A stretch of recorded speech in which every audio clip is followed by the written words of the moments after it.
Buenas tardes a todos. Soy el doctor Juan Carlos Ábalos. Nos complace volver a encontrarnos otra vez en esta jornada de epilepsia refractaria y sus alternativas terapéuticas. Agradecemos al Laboratorio Casasco por brindarnos este espacio de comunicación e intercambio de información con ustedes. Y tengo el agrado de presentar a dos colegas. Por un lado, la doctora Yelén Pacheco, fue nuestra ex becaria de perfeccionamiento, y que actualmente se desenvuelve como médica neuróloga en el Hospital Perrando, de la provincia del Chaco. Y también contamos con la doctora Bárbara Rosso. Ella es médica neuróloga de nuestro staff de la sección de epilepsia y además es la que está llevando a cabo en este momento nuestras primeras experiencias y es la pionera en esto, nuestro grupo, en dieta cetogénica en adultos. Así que, bueno, arrancamos entonces con las doctoras. Gracias. ¿Qué tal? Buenas tardes. Mi nombre es Ayelen Pacheco. Yo voy a presentar un caso clínico introductorio. Es una paciente de sexo femenino de 27 años, diestra, con antecedentes personales no relevantes para epilepsia. En cuanto a la enfermedad actual, la primera crisis fue de inicio generalizado tónico-clónica a los 14 años. Posteriormente, agregó mioclonías de miembros superiores. Niega ausencias. Las primeras dos crisis tónico-clónicas generalizadas fueron en las primeras horas de vigilia y luego durante el sueño. Las mioclonías se dieron con ácido valproico. En cuanto a los estudios complementarios, se hizo una resonancia de encéfalo que fue normal y electroencefalogramas varios con actividad epileptiforme generalizada. Acá pongo algunas muestras donde podemos ver actividad de punta onda generalizada. Acá también. Otra muestra acá. Bien. En cuanto a la historia farmacológica de esta paciente, inicialmente se había medicado con oxcarbazepina, que cuando aparecieron las mioclonías se rotó a ácido valproico. Se utilizó levetiracetam, que llegó hasta 3.000 miligramos por día y se rotó por falta de eficacia. El ácido valproico llegó hasta 2.000 miligramos por día, también se rotó por falta de eficacia. Se utilizó clobazam hasta 40 miligramos día, topiramato hasta 400, que se rotó por anomias y dificultad en la concentración. En cuanto a la frecuencia de las crisis, inicialmente tenía una crisis tónico-clónica generalizada por mes, y luego aumentó cada 15 días. A la edad de 20 años, en el año 2013, durante varios meses presentaba un clúster de crisis mensuales, es decir, un día con muchas crisis, con un promedio mensual de 5 crisis. En cuanto a la evolución, la paciente inicialmente tuvo una crisis por mes con aumento cada 15 días. Esto ya lo dije, después empezó a presentar el clúster. En Ateneo de Servicio se decidió evaluar dieta cetogénica y repetir la resonancia. Se hizo una resonancia en el 2014 que se revisó por la gente que hace neuroimágenes en el hospital y se llegó a la conclusión de una displasia frontal.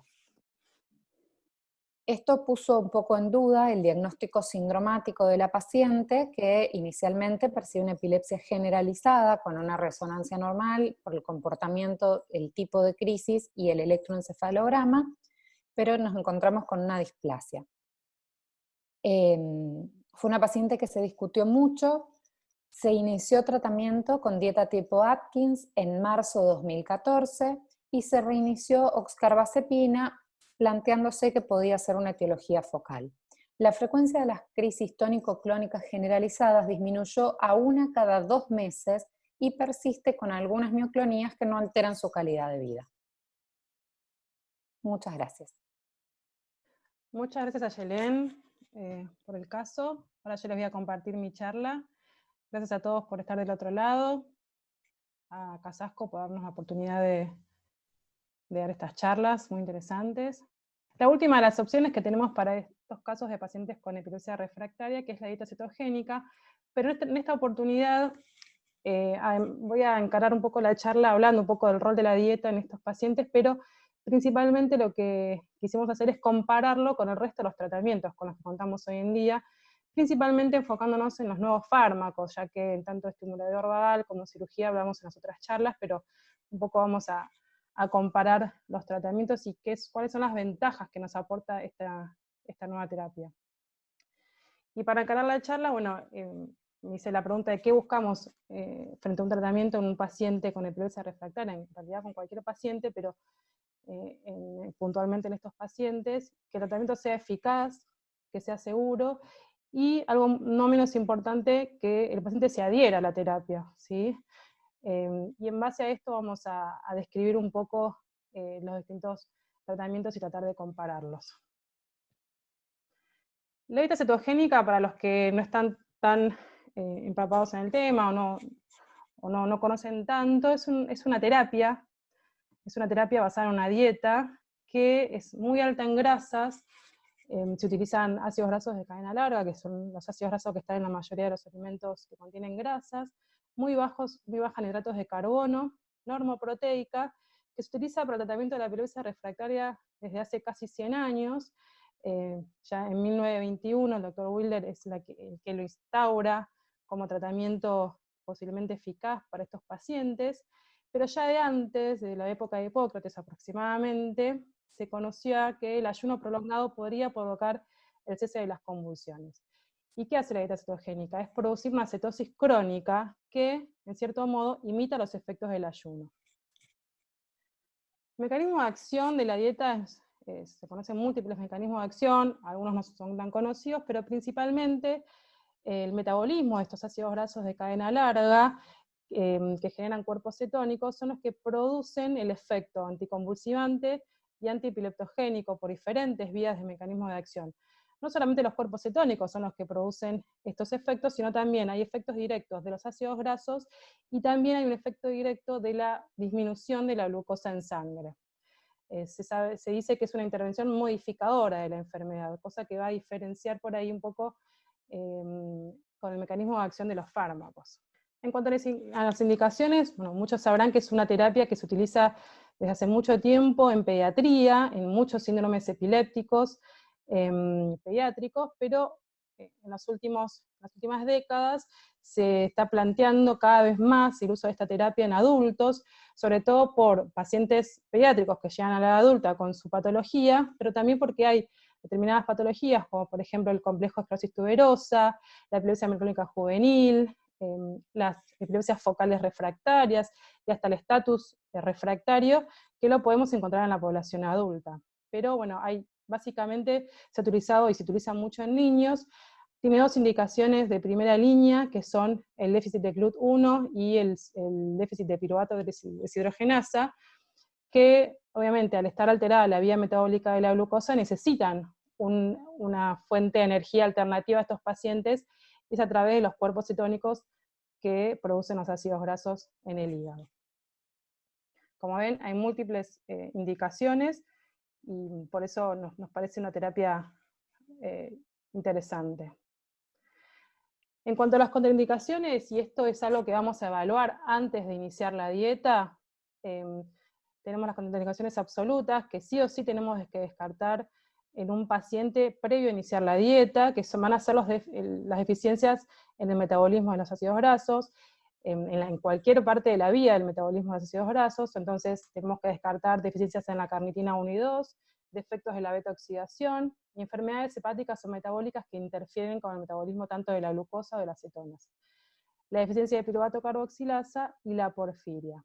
Y luego habrá contraindicaciones relativas, en niños sobre todo, la imposibilidad de mantenerse una adecuada nutrición, en pacientes que son candidatos a cirugía, esto ya lo vamos a ver cuando hablemos de cirugía, que hay alguna salvedad, y obviamente la falta de compliance o adherencia tanto del paciente o de los padres o cuidadores del paciente. En cuanto a la seguridad de la dieta, se conocen los efectos adversos más comunes, son manejados generalmente en forma nutricional o con algún suplemento de vitaminas y minerales que debemos darle a estos pacientes porque van a carecer de vitaminas y minerales por el bajo consumo de frutas y verduras que contienen alto contenido de hidratos de carbono. Y los más comunes son la acidosis crónica que se genera en estos pacientes, las náuseas y los vómitos, la pérdida de peso, en algunos casos puede haber constipación, en otros casos puede haber diarrea. Menos comunes son el aumento del colesterol, que hoy en día se sabe que este aumento es transitorio, ocurre en los primeros 3 meses, pero luego del año se estabiliza y se ha visto en diversos trabajos que no afecta por demás la función cardiovascular, el reflujo gastroesofágico, cálculos renales, porque hay bastante pérdida de calcio por orina, que esto tenemos que tenerlo en cuenta a la hora del tratamiento farmacológico que está recibiendo el paciente, porque hay algunos fármacos como el topiramato que predisponen a la formación de cálculos. En niños puede generar un inadecuado lento crecimiento, y más raros, pero quizás más serios, son las arritmias, con prolongación del intervalo QT, hematomas, déficit de selenio, cambios en los ganglios basales, la pancreatitis y la acidosis tubular renal. Como dije antes, la mayoría de los efectos adversos de esta terapia buscan este efecto adverso, como es la pérdida de peso, mayor si estos pacientes tienen sobrepeso, genera mejor concentración, mayor bienestar, hay mayor fluidez en el habla, mejor estado de ánimo, mejoras el perfil cognitivo en forma general. En cuanto a la adherencia, que esto es algo importante en este tipo de terapias, porque es una dieta muy restrictiva, con alto contenido en grasas, la dieta clásica, que es la utilizada inicialmente y es la que se usa más que nada en lactantes y en niños, es una dieta muy restrictiva, con un radio cetogénico de 4:1. Esto significa que por cada 4 gramos de grasa se debe consumir 1 gramo de proteínas y carbohidratos. Es una dieta que debe medirse estrictamente, tanto las grasas como las proteínas, como los hidratos de carbono. Requiere una internación del paciente para generar un ayuno inicial, y es bastante difícil de mantener, pero bueno, como dije antes, se utiliza mucho más en lactantes y en niños, o en pacientes que están gastrostomizados, y donde, bueno, obviamente necesitan de la ayuda de un tercero. Pero con el transcurrir de los años, y debido a que esta restricción en la dieta resulta muy difícil mantener una adherencia al paciente, han surgido diferentes variantes en la dieta.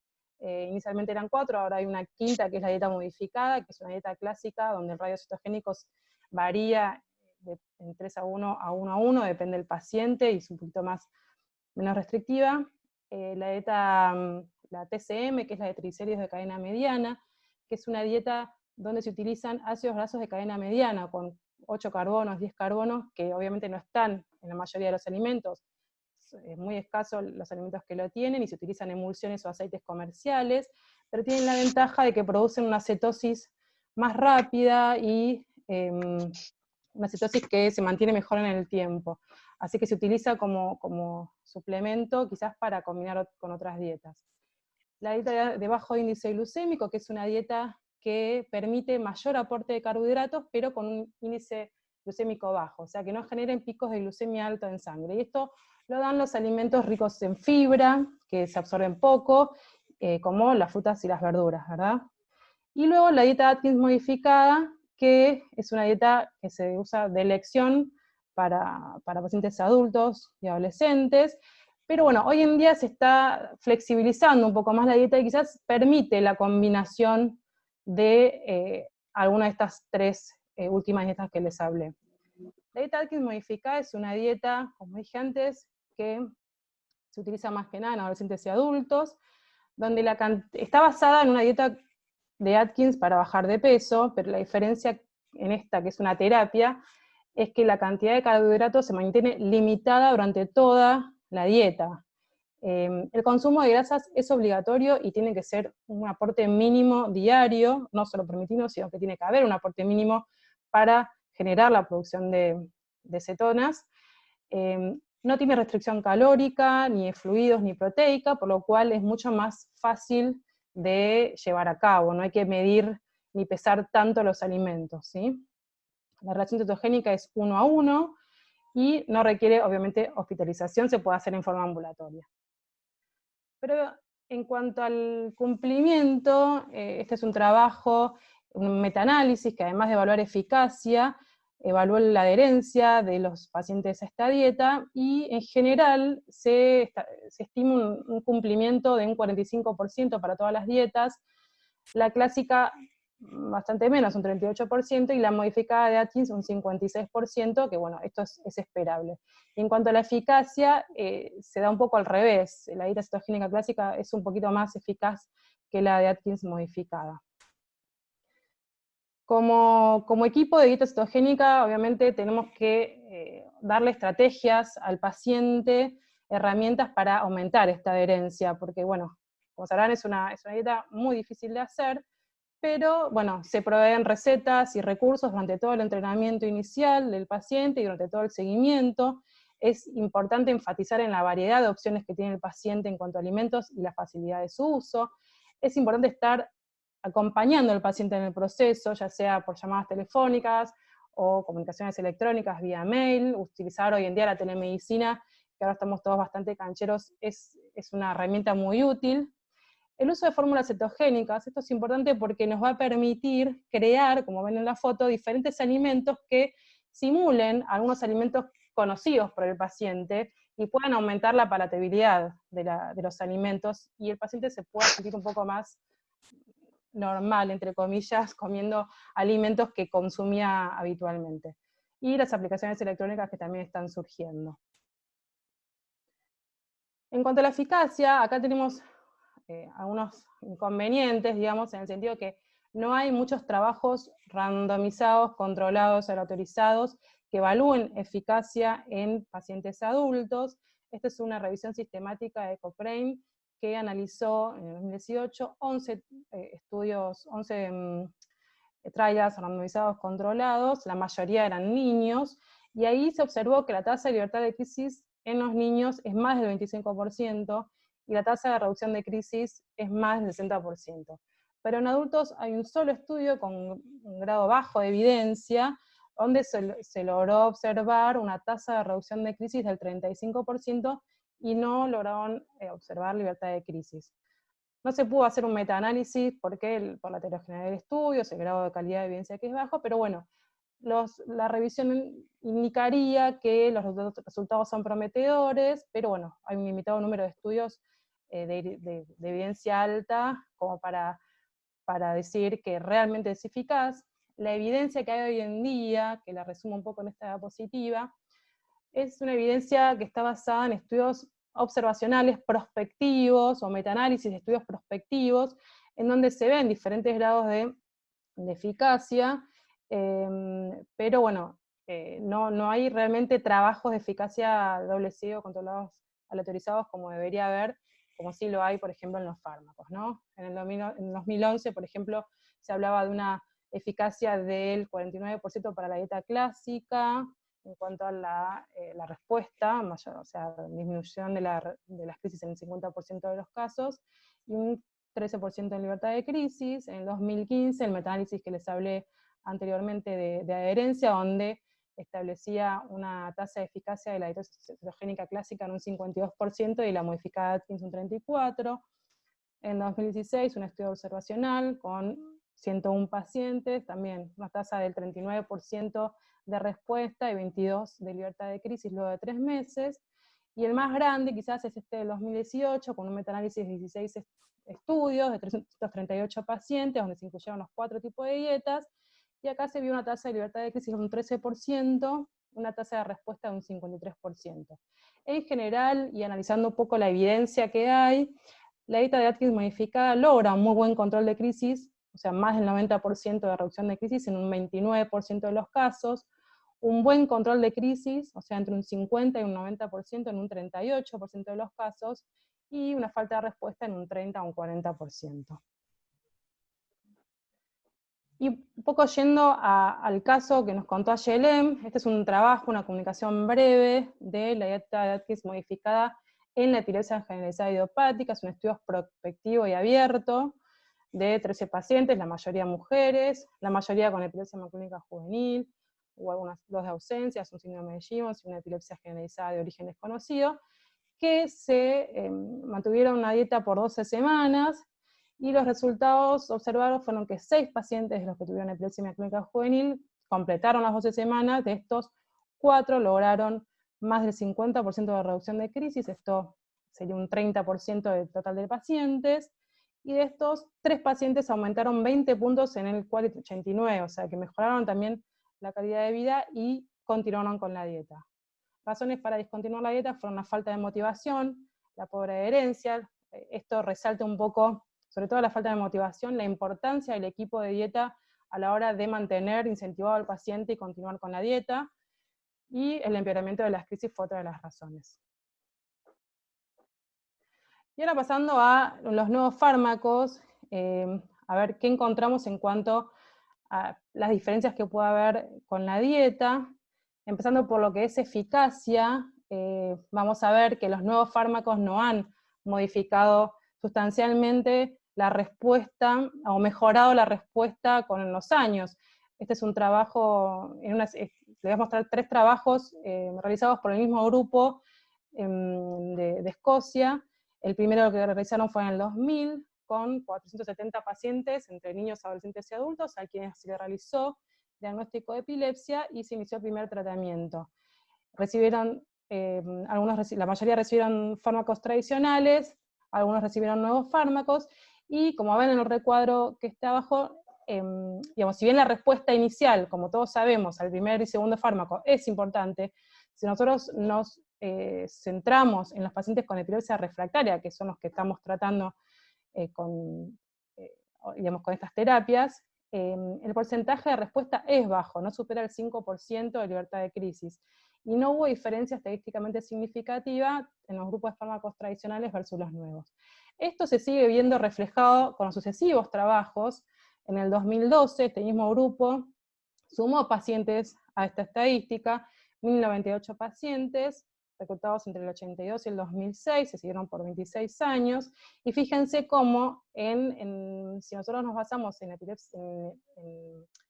la definición de epilepsia refractaria, que son aquellos pacientes que no responden al primero y segundo fármaco, fíjense que la respuesta de libertad de crisis es menor al 4% ya con el tercer fármaco, y menor aún con el cuarto, quinto y sexto. Y esto mismo, en el 2018, en el mismo grupo, ya con 1.795 pacientes, que se siguieron hasta el 2014, la mayoría tenían epilepsia focal, fíjense cómo siguen obteniendo la misma respuesta con la tercera, cuarta o quinta droga. Estos trabajos ya los había mostrado Juan en la primera charla, o sea, por eso los paso así rápidamente. Y el efecto acumulativo con los sucesivos fármacos, obviamente con el primer fármaco vamos a tener una respuesta de un 50,5%, muy importante, con el segundo un 11,6%, pero ya agregando un tercer fármaco, baja sustancialmente la respuesta, y mucho más en un tercero o un cuarto. Y acuérdense que nosotros estamos en el grupo de epilepsia refractaria. Fíjense que la respuesta, a pesar de seguir agregando nuevos fármacos, no es tan importante. ¿Cuán efectivos realmente son los nuevos fármacos para la epilepsia refractaria? Este es un trabajo que es una revisión sistemática, un metaanálisis, cuyo objetivo fue examinar la evidencia en libertad de crisis y respuesta en reducción de crisis después del tratamiento con nuevos fármacos corregido con placebo. Se analizaron 11.106 pacientes con epilepsia refractaria, la mayoría adultos con epilepsia focal, en 5 estudios controlados, aleatorizados, doble ciego, comparando el grupo de tratamiento complementario con nuevos fármacos versus el grupo complementario con placebo. La mayoría eran en pacientes adultos, 46, 6 mostraban resultados en niños y 3 combinados. Ahí abajo están todos los fármacos que se utilizaron. Y simplificando un poco las conclusiones, lo que observaron fue que en cuanto a reducción de crisis, un 35%, esto fue observado en 54 estudios, mostró una reducción del 50% en un tratamiento ayudante con fármacos, mientras que un 15% en aquellos controles que recibieron placebo, obteniéndose una diferencia de riesgo combinada del 21% a favor de los fármacos. Sécate más el pelo, por favor, y ponete un abrigo. En cuanto a libertad de crisis, en 30 estudios que fueron analizados, 8,2% presentaban libertad de crisis con tratamiento ayudante con fármacos, mientras que el 2,1% en aquellos controles que recibieron placebo, obteniéndose una diferencia de riesgo combinada del 6% a favor de los fármacos. O sea que fíjense que la respuesta es moderada, aún con los nuevos fármacos antiepilépticos. La conclusión de este trabajo es que el incremento del uso de nuevos fármacos con novedosos mecanismos de acción no ha mejorado el control de crisis a largo plazo. Los modernos fármacos carecen de la capacidad para tratar el proceso neuropatológico subyacente y revertir la epileptogénesis, y los fármacos son supresores de crisis, no modificadores de la enfermedad. En pacientes con epilepsia refractaria, la proporción de pacientes libres de crisis en quienes el efecto del tratamiento se puede atribuir a los fármacos es pequeña, pero bueno, la reducción de crisis como efecto directo de los fármacos en 1 de 5 pacientes, que es el 20%, es bienvenido igual para aquellos pacientes que no alcanzan la libertad de crisis, ¿no? En cuanto a la seguridad de los fármacos y los efectos adversos, bueno, la frecuencia de los efectos en la que se informan los efectos adversos de los fármacos depende del método que uno utilice para evaluar esto, ¿no? Y cada método tiene sus limitaciones. En general, si hablamos de los informes espontáneos de los pacientes, que son los que ellos mismos nos reportan el efecto adverso que presentan, eso oscila entre un 10 y un 40%, pero esto puede estar subestimado, ¿no? Y si uno utiliza métodos de detección directos, esto está entre un 60 y un 90%, lo que puede estar sobreestimado. Por eso hay que tener en cuenta qué es lo que utilizamos para evaluar la frecuencia de efectos adversos. Y la carga de los efectos adversos autopercibidos por el paciente se correlaciona con el control de crisis. Va a ser menor en aquellos individuos que están libres de crisis, y va a ser mayor en aquellos con epilepsia refractaria a los medicamentos, los que siguen con crisis. Quizás esas personas reporten más eventos adversos que los que están bien. En cuanto a los tipos de efectos adversos que se describen para los fármacos, son muchísimos. Hay 5 tipos de efectos adversos. Están los tipo A, relacionados con el mecanismo de acción conocido de la droga, que pueden ser comunes o muy comunes, agudas, dependientes de la dosis o de la concentración sérica, predecibles y irreversibles. Acá tenemos un montón de ejemplos: somnolencia, insomnio, fatiga, mareo, irritabilidad, deterioro cognitivo, temblor, hiponatremia, etc. Los relacionados con la vulnerabilidad individual, o sea, el mecanismo inmunológico o genético del paciente, que son poco frecuentes y ocurren durante las primeras semanas del tratamiento, por ejemplo las erupciones cutáneas, el síndrome de Stevens-Johnson, anemias plásicas, efectos hepatotóxicos, glaucoma ángulo cerrado, por ejemplo, etc. Aquellos relacionados con la dosis acumulativa de la droga, ¿sí? Es un efecto crónico, mayormente reversible. Por ejemplo, la disminución de la densidad mineral ósea, el aumento o pérdida de peso, deficiencia de folato, trastorno del tejido conectivo, etc. Muchísimos. Aquellos relacionados con la exposición prenatal a la droga, por ejemplo, efectos al nacimiento, retraso en el desarrollo neurológico, que son dosis dependientes, son irreversibles. Y algo importante son las interacciones medicamentosas adversas, ¿sí? Todos los fármacos antiepilépticos van a interactuar, ya sea entre sí o con otros fármacos que esté tomando el paciente, y recuerden que los pacientes adultos, la mayoría tienen comorbilidades y tienen que tratar otras patologías con medicación, y bueno, y acá vamos a tener, por ejemplo, no sé, mayor riesgo de erupción cutánea después de agregar la motrigina al ácido valproico, o menor control de crisis si agregamos anticonceptivos orales a una paciente que está tomando la motrigina, etc. O sea que, fíjense que los efectos adversos son muchísimos, la mayoría son controlables y reversibles, pero a la hora de indicar un fármaco, tenemos que tener en cuenta un montón de cosas, y entre esos los efectos adversos, que son muy importantes, y las interacciones farmacológicas. En cuanto a la adherencia, bueno, la tasa de no adherencia en fármacos en adultos oscila entre un 29 y un 39%. Las consecuencias de no adherirse al tratamiento van a ser obviamente el aumento de crisis, el mayor riesgo de estatus epiléptico y el SUDEP.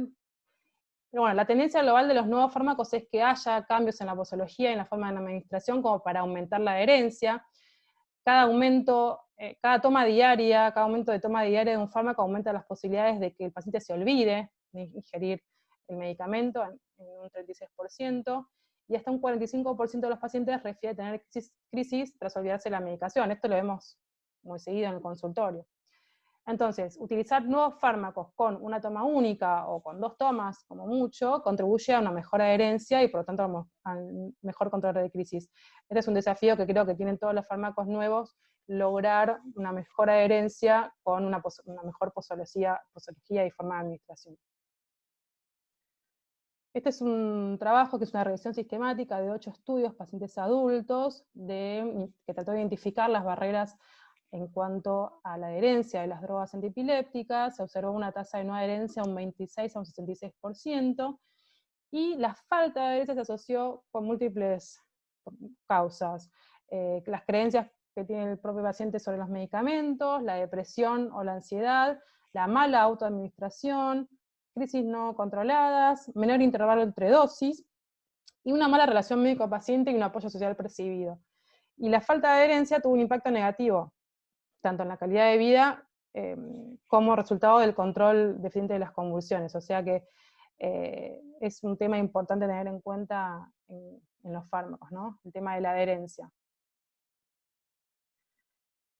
Resumiendo un poco las diferencias más destacables entre la dieta cetogénica y los fármacos.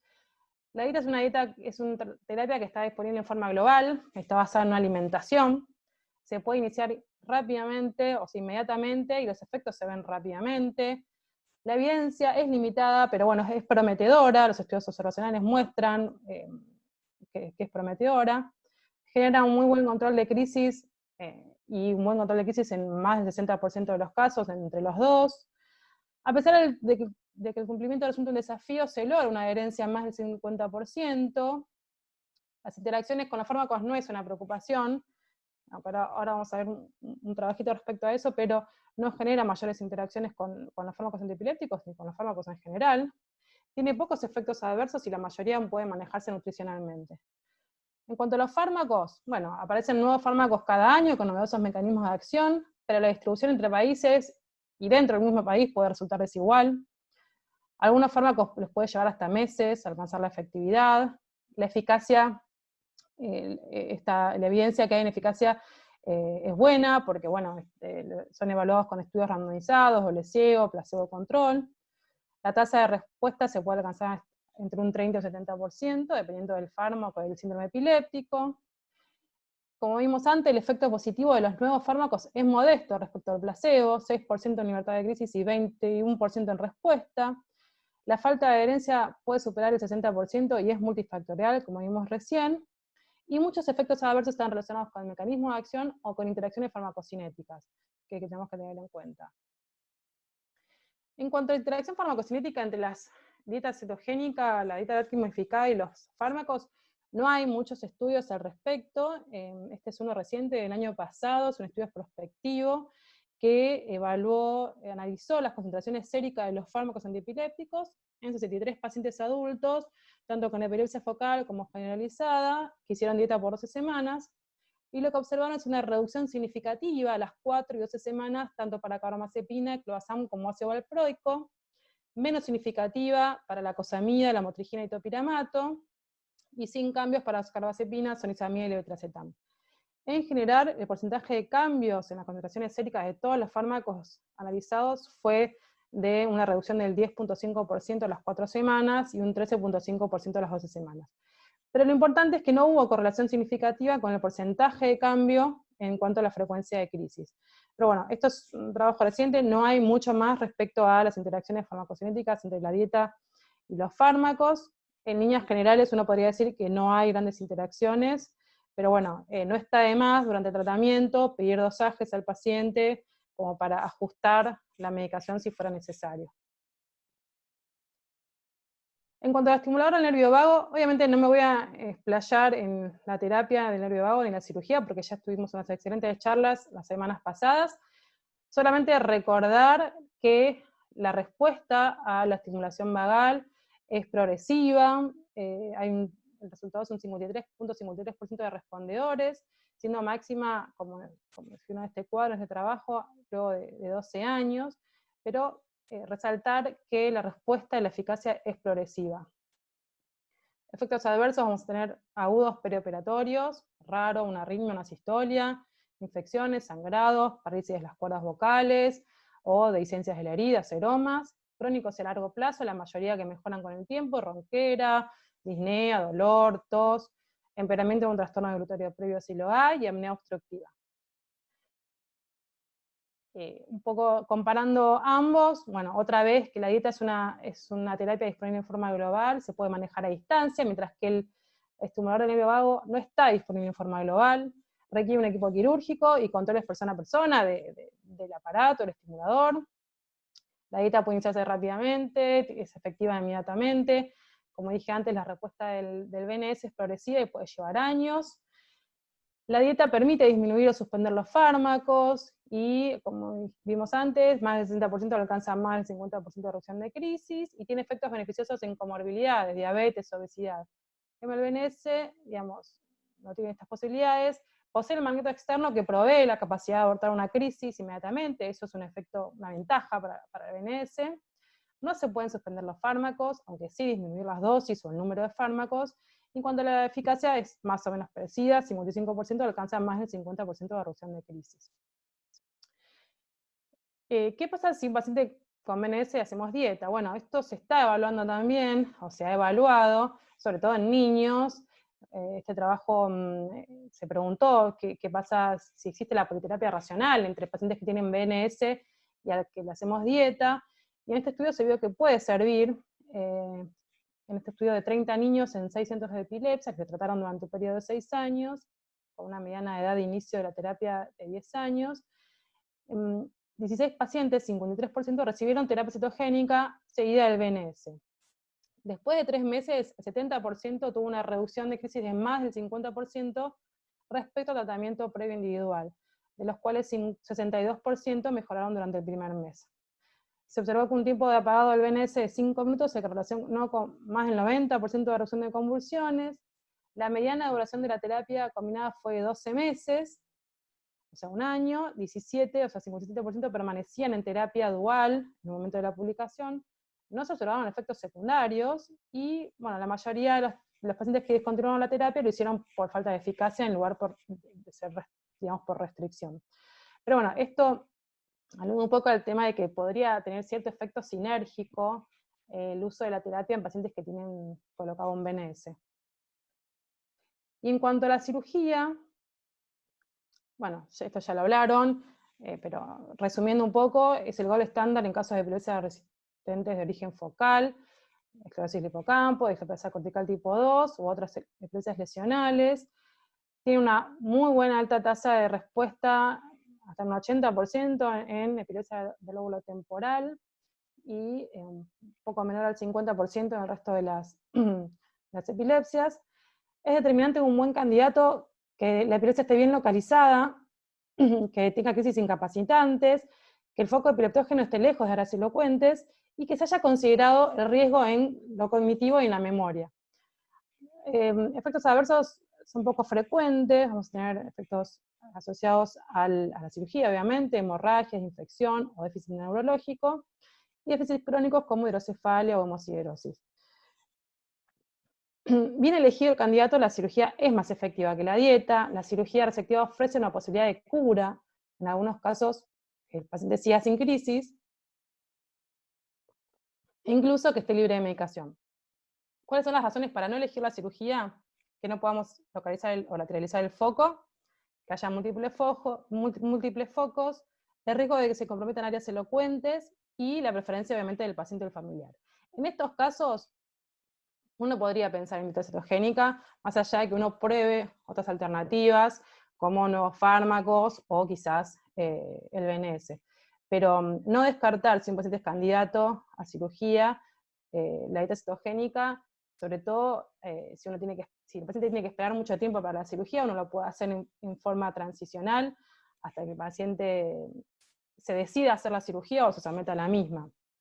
Pero bueno, tener en claro que la cirugía, bien elegido el candidato, es más efectiva que la dieta, eso seguro, y por eso se dice que es una contraindicación relativa, que un paciente candidato a cirugía no debería hacer la dieta, ¿no?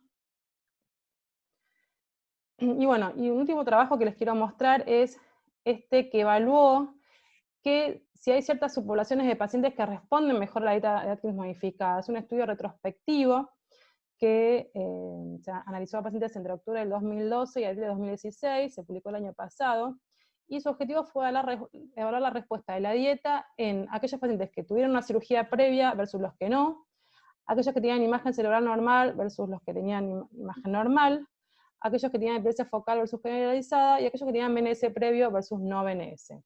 Fueron todos pacientes adultos, mayores de 17 años, que recibieron una dieta cetogénica modificada, algunos con 15 gramos, otros con 50 gramos, pero después se vio que no hubo diferencias entre ambos. Se los siguió por 3 meses mínimamente. Luego de una selección se obtuvieron 55 pacientes, la mayoría tenían epilepsia focal o multifocal, 16 pacientes tenían cirugía previa, hubo un 50 y un 50% aproximadamente de pacientes que tenían imagen normal y anormal, y BNS tenían 19 pacientes. Y lo que quisieron medir ellos fue si hubo, qué porcentaje mejoraron en cuanto a la frecuencia de crisis, la severidad de las crisis y la calidad de vida.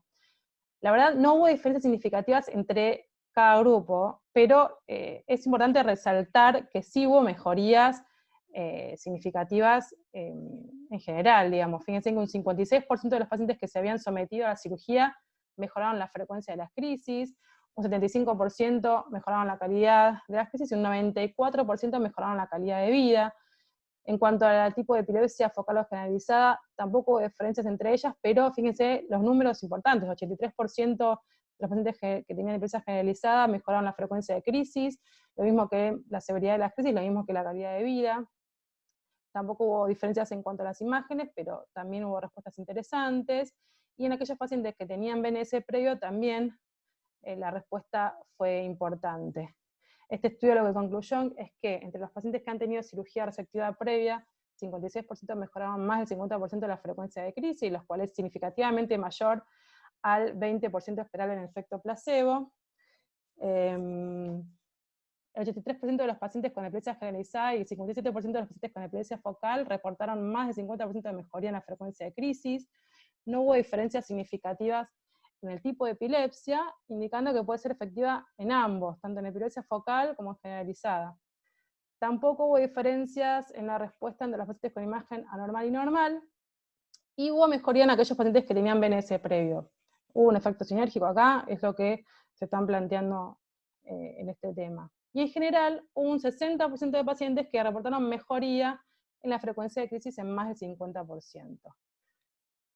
Así que bueno, para terminar, y no aburrirlos más, plantearles un poco las ventajas y desventajas de la dieta, por lo cual creo que hay que considerarla. Como dijimos antes, puede ser iniciada rápidamente, los efectos se ven inmediatamente, se puede usar en forma segura y efectiva en la mayoría de los tipos de epilepsia y a todas las edades, posee efectos beneficiosos en comorbilidades, obesidad, factores de riesgo cardiovascular, diabetes tipo 2, es un tratamiento que está disponible en forma global y tiene la posibilidad de seguimiento a distancia. El uso de fórmulas cetogénicas mejora la adherencia a largo plazo y permite alcanzar un ratio cetogénico adecuado en forma más rápida. Y noble de estatus, pero en el estatus epiléptico refractario, la dieta cetogénica clásica, que es la que se usa, trabaja rápidamente, posee sinergismo con otros tratamientos y no causa inestabilidad hemodinámica. Y en cuanto a las desventajas, bueno, su implementación debe ser manejada por un equipo de nutricionistas y neurólogos capacitados, eso no siempre es viable. A pesar de su eficacia, suele ser discontinuada por diversas razones, entre ellas por ser restrictiva. La dieta Atkins modificada posee menos restricción calórica y proteica, pero sin embargo se ha reportado baja adherencia en adultos debido a razones culinarias y sociales. No olvidemos que los adultos ya tienen el paladar desarrollado y tienen ciertas apetencias por muchos alimentos, no es lo mismo que tratar a un niño que recién está aprendiendo a comer, o sea que ahí está el desafío del equipo de dieta. Y posee efectos adversos, algunos de los cuales pueden ser serios, como la hipoglucemia, la deshidratación, la intolerancia a la cetosis y la pancreatitis. Y creo que nada más. Muchas gracias. Espero haber terminado tiempo. Sí. Les voy a compartir unas preguntitas para ver si pueden responder, ¿entendieron? Les voy a dar un tiempito. Acá hay que marcar la opción incorrecta. Animamos a la gente a que vote, la encuesta es anónima, así que no hay ningún problema. Ahí está, se está animando la gente, muy bien. La incorrecta, acuérdense. Bueno, muy bien. La eficacia de la dieta tiene mejor nivel de evidencia que los fármacos. Esto es erróneo, lo recalqué bastante. Los fármacos tienen mejor nivel de evidencia. Y, bueno, la mayoría respondió muy bien, así que me alegro. Y vamos a ver la otra pregunta. Tengo otra pregunta más. La pregunta 2. Acá tienen que marcar la correcta, para marearlos un poco. Acá la correcta. Bueno, vamos a terminar acá, ya contaron bastante. Muy bien, la correcta es, muy bien, perfecto, 93% respondió bien. Es fundamental el uso de estrategias para mejorar la adherencia de la dieta. Muy bien. Bueno, Juan, te dejo a vos. Bueno, excelente charla, Bárbara, muchas gracias. Me parece que, digamos, fue bastante osada tu charla en el sentido de intentar pasar por todas las charlas previas e incluso comparar el tema que te tocó dar hoy. Estuvo muy buena, nos mantuvo a nosotros muy atentos y con muchas sensaciones en el momento de los diferentes pasos por la charla. Sí, vamos a animar al público a que pueda o intente, si quiere, hacer algunas preguntas con respecto a tu charla, y como sabemos que a veces eso tarda un poquito, nosotros en nuestra página de Instagram, epilepsia.iva, teníamos también una opción de preguntas, y voy a leer algunas. Una de ellas es: cuando inicia usted una terapia cetogénica, ¿cuándo considera usted que es efectiva o eficaz? Bueno, esa es una pregunta. En realidad, generalmente la eficacia se ve inmediatamente. En el primer mes ya se suelen ver resultados, pero se suele esperar mínimamente 3 meses, que es lo que dura generalmente el tratamiento inicial, para ver si hay respuesta. En algunos trabajos hablan de 6 meses, pero yo creo que 3 meses es un buen número, pues sobre todo porque es una dieta bastante compleja de llevar a cabo, como ya les conté. Y si en los 3 meses no se ve eficacia en cuanto a reducción de crisis, se sale de la dieta y eso es lo que dura. Y si no, se puede mantener Eso. hasta... ¿Hay otra pregunta de eso? Sí, ¿cuándo se mantiene? Y generalmente se mantiene hasta 2 años. Lo que se sabe es que luego de esos 2 años uno puede dejar de hacer la dieta y la efectividad se mantiene en hasta un 80% de los casos. En algunos casos, algunos síndromes, sobre todo en niños, como el déficit de GLUT1, que pueden llevar años en dieta, esto porque, bueno, justamente necesitan otra fuente de energía para metabolizar, digamos, y que funcionen sus células, así que se mantienen mucho más. Pero en general 2 años es lo que se recomienda. Bien, bien. Está habilitado el chat para los que quieran escribir. Vamos ahora, mientras tanto, mientras esperamos, a abrir un poco la mesa. Vamos a invitar a todos los otros speakers de las clases previas para que participen. En esta sección lo que intentamos es que ustedes pregunten sobre las dudas que hayan quedado sobre las diferentes charlas y nosotros vamos a intentar responderlas. Bien. Voy a hacer solo una aclaración. Buenas noches a todos. La chica que presentó a Yelén, que es paciente mía, anduvo muy bien con la dieta, realmente le marcó una diferencia. Ella la tuvo por lo menos 2 años, tras lo cual, una cosa que vos ya comentaste bastante, Barbie, ella comenzó la facultad, ella vivía en Buenos Aires, estudiaba en La Plata y viajaba todos los días, con lo cual se le hizo básicamente imposible cumplir con la dieta, porque bueno, no es fácil para un estudiante universitario que está comiendo en un bar o en algún comedor escolar, universitario, por lo tanto ahí la dejó. No obstante, mantuvo la eficacia. O sea, ella bajó mucho la frecuencia de crisis, llegó a estar bastantes meses sin nada, y al suspenderla, la eficacia la mantuvo, lo cual realmente fue muy, muy bueno y auspicioso para ella. Bueno, había una pregunta ahí, me parece. Hay una pregunta, sí. La pregunta de Ana Paula: ¿cómo saber si el paciente está cumpliendo realmente la dieta? Bueno, eso es un buen punto. Se miden cetonas en orina o en sangre. Lo más fácil es cetonas en orina. Inicialmente se hace en forma diaria durante la primera semana, o luego se hacen cada 2 veces por semana, y la idea es mantener un rango de cetonuria entre 2 y 6 milimol por litro, digamos. Eso se mide con unos sticks que cambian de color, y bueno, con la orina hay como una barra de graduación que indica al paciente que está en buen nivel de cetonas. Y eso se le pide al paciente que anote, digamos, en una grilla las cetonas que se va midiendo, relacionado con la frecuencia de crisis que va obteniendo, y eso se analiza en cada visita, y bueno, obviamente, si disminuyen las cetonas, se aumentan las crisis, ahí uno puede estar sabiendo que el paciente no está cumpliendo adecuadamente la dieta. Es una de las formas. Bien, perfecto. Tenemos otra pregunta. ¿Es necesario utilizar TCM o puede realizarse con otros tipos de ácidos grasos? No, no es necesario. La TCM son ácidos grasos especiales, son ácidos grasos de cadena mediana que están disponibles hoy en día solo en soluciones comerciales.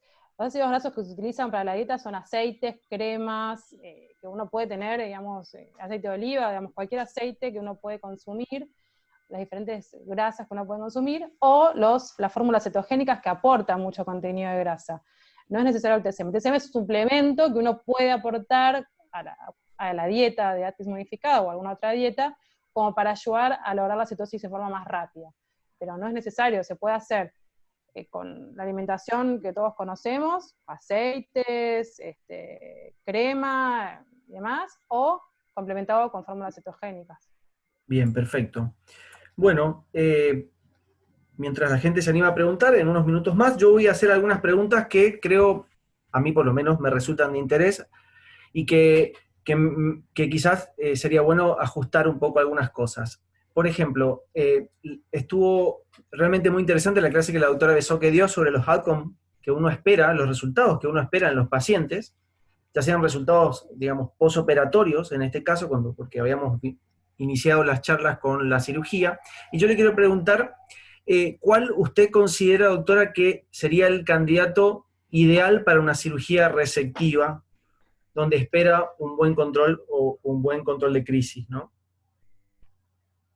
Bueno, el candidato ideal sería obviamente un paciente con una epilepsia focal lesional, o sea que uno vea alguna alteración estructural en la resonancia magnética y ubicada en el lóbulo temporal, sobre todo la región anterior del lóbulo temporal. Idealmente sería una esclerosis mesial temporal, pero sabemos que muchas veces también en esa ubicación, otro tipo de lesiones, eso sería como el ideal. Muy cerquita de ahí también están en realidad cualquier otro tipo de epilepsia focal restringida al lóbulo temporal, donde uno sospecha que la red epileptógena, digamos, está restringida al lóbulo temporal y que no excede o que no compromete en realidad otras áreas, donde la resección de la red epileptógena completa tiene alrededor de un 80 o cerca de un 80% de probabilidad de dejar al paciente libre de crisis. Bien. Y perdón, yo agregaría, y si fuera del hemisferio no dominante, aún mejor. Exacto, mejor si es del hemisferio no Aún dominante. más la posibilidad de tener algún tipo de complicación en cuanto a memoria verbal o lenguaje, ¿no? Exacto. Y si en ese paciente que usted admite hace la evaluación prequirúrgica y encuentra que tiene una, digamos, una expresión clínica y eléctrica de crisis epilépticas que vienen de uno u otro lóbulo temporal de manera asincrónica y nos encontramos con un paciente que tiene dos focos diferentes. ¿Existe alguna alternativa quirúrgica en estos pacientes? En esos pacientes, obviamente que el primer paso sería avanzar hacia una fase 2 con una exploración invasiva, como para tratar de cerciorarse, ¿sí?, que realmente sean dos focos bilaterales e independientes. Porque muchas veces, a veces puede generarse esa confusión desde los estudios de superficie, ¿no? Si eso, una vez que uno avanzó hacia la fase 2 y certifica esa situación donde realmente se generan crisis bilaterales y de manera independiente, y esas crisis tienen afectación de conciencia, el paso siguiente sería la colocación de algún dispositivo de neuroestimulación, ya sea o un estimulador vagal o el estimulador del núcleo talámico anterior en este caso, ¿no? Bien. La pregunta del público, Juan. Sí, ya voy coordinando. Pregunta ¿cuáles son los micronutrientes básicos que debemos suplementar, hablando de, en este caso, dieta cetogénica, ¿no? Básicamente, vitaminas y minerales. Lo que se hace es dar al paciente un complejo vitamínico en forma diaria, calcio, y con eso bastaría. Muchas de las fórmulas tienen igual suplementos de vitaminas y minerales, pero además se le hace al paciente, digamos, que tome un complemento vitamínico sí o sí. Sobre todo calcio, porque pierden mucho calcio. Bien, perfecto. Haciendo un link, siguiendo con mis preguntas y animando al público que tenemos poco tiempo, así si quieren preguntar, pueden preguntar. Retomando el caso que la doctora Ana Gabriela Besoque comentaba recién y cómo lo fue incluyendo en las fases de evaluación prequirúrgica, sí, y también obviamente habló de neuromodulación. Ahí quería preguntarle a la doctora María del Carmen García cuál es su experiencia actual en neuromodulación y si existe algún tipo de terapia mínimamente invasiva que su centro está actualmente desarrollando. Ok. Bueno, nosotros tenemos dentro de lo que es neuromodulación algo de experiencia con estimulación vagal, como creo que tiene todos los centros de cirugía de la epilepsia hoy por hoy. Y luego en lo que hemos comenzado y que somos pioneros en el país es en la estimulación cerebral profunda a nivel del núcleo talámico anterior.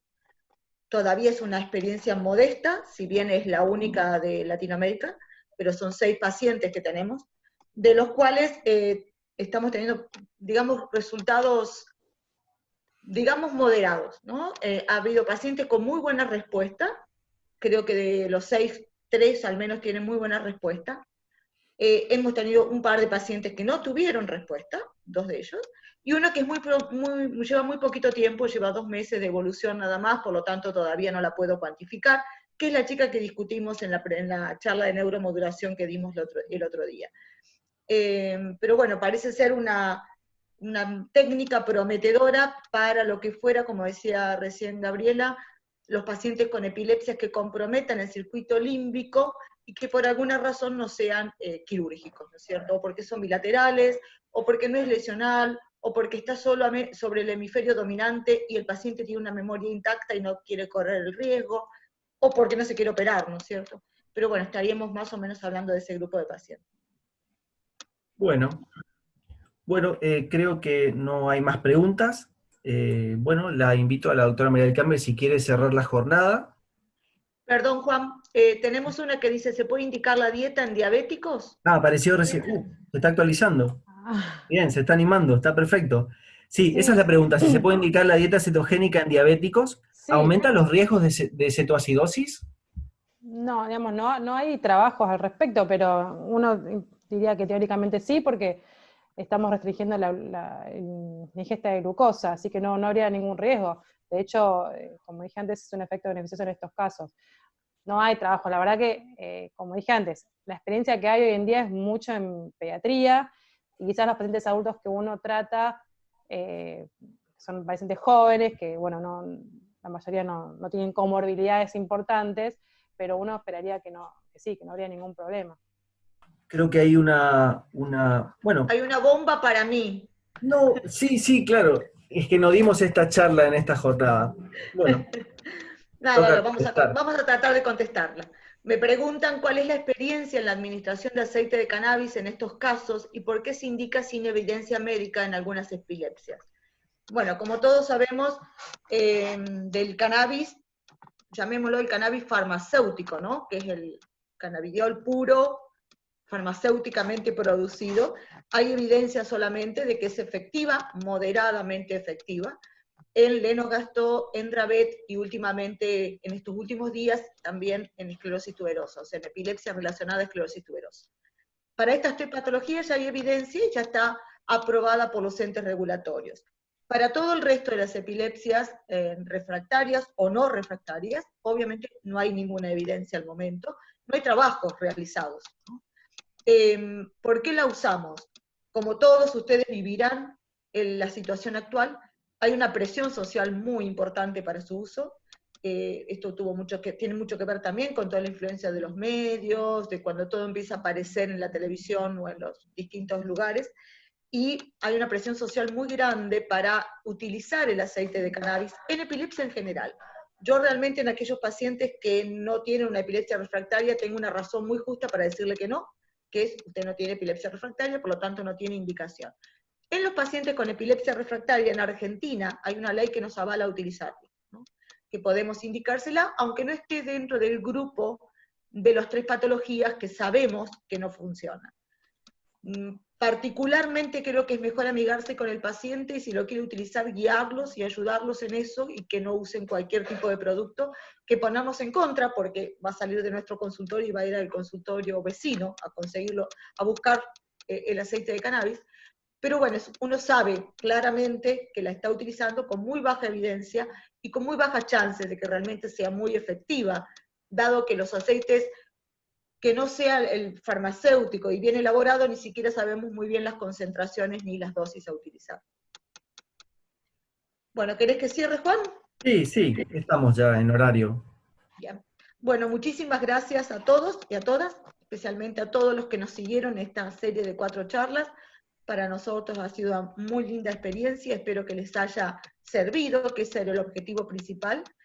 Y en especial un agradecimiento enorme al Laboratorio Casasco, que nos brindó la posibilidad de realizar esta actividad y nos ayudó muchísimo también en toda la convocatoria, sin habernos puesto sesgo a lo que vamos a hablar. Como ustedes se dieron cuenta, hablamos muy poco de fármacos, no tuvimos una charla específica de fármacos propiamente dicho, sino hablamos de otras alternativas, lo cual implica que el laboratorio fue muy abierto a escuchar estas otras cosas que por ahí puede competir con ellos también. ¿Por qué no hablamos de fármacos? Porque de fármacos sabemos mucho más, porque el fármaco está inamovible, o sea, tiene un rol que es primordial en el tratamiento de la epilepsia, como bien dijo Juan en la primera charla, es la base, sobre la cual los demás son coadyuvantes, y el único de todos ellos que puede llegar que algún día deje el fármaco es la cirugía de la epilepsia, que obviamente no es para todos. Bueno, así que muchas gracias también a todo el equipo, a Juan, a Bárbara, a Gabriela, a Florencia, a Yelén, que hoy nos participó desde Chaco, a Noelia y a Tati, que nos acompañó desde Colombia. Y esperamos encontrarnos prontamente en algún otro espacio, aunque sea virtual. Muchas gracias. Muchas gracias. Hasta luego. Hasta la próxima. Chao. Muchas gracias. Gracias. Muchas gracias, tal vez. Gracias, Sergio.